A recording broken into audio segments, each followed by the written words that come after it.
జీవితంలో ఎప్పుడైనా ఇక నా వల్ల కాదు అని అనిపించిందా? సమస్యల సుడిగుండంలో చిక్కుకుని ఎటు వెళ్లాలో తెలియక సతమతమవుతున్నారా?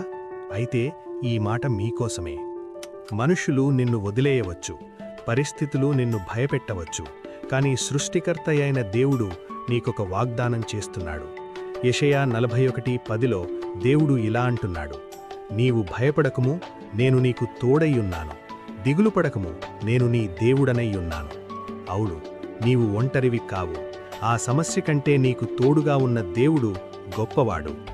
నీ బలం అయిపోయిందని అనుకుంటున్నావేమో, కానీ నీ బలం నీది కాదు, అది దేవునిది. ఆయన నీకు శక్తినివ్వడానికి సిద్ధంగా ఉన్నాడు. ఫిలిప్పీయులకు 4:13 ఇలా చెబుతోంది: నన్ను బలపరచువానియందే నేను సమస్తమును చేయగలను. నీ సొంత శక్తితో కాదు, దేవుడిచ్చే శక్తితో నువ్వు ఏదైనా సాధించగలవు. నీ పరాజయం ముగింపు కాదు, అది నీ విజయానికి ఆరంభం మాత్రమే.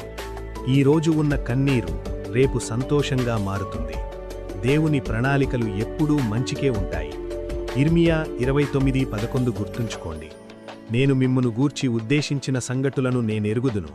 అవి సమాధానకరమైన ఉద్దేశ్యములే గాని కీడు కలవైనవి కావు. దేవుడు నీకోసం ఒక అద్భుతమైన భవిష్యత్తును సిద్ధం చేశాడు. ఓపిక పట్టు, ప్రార్థించు, ముందుకు సాగు. ధైర్యంగా ఉండు, పోరాడు, విజయం నీదే.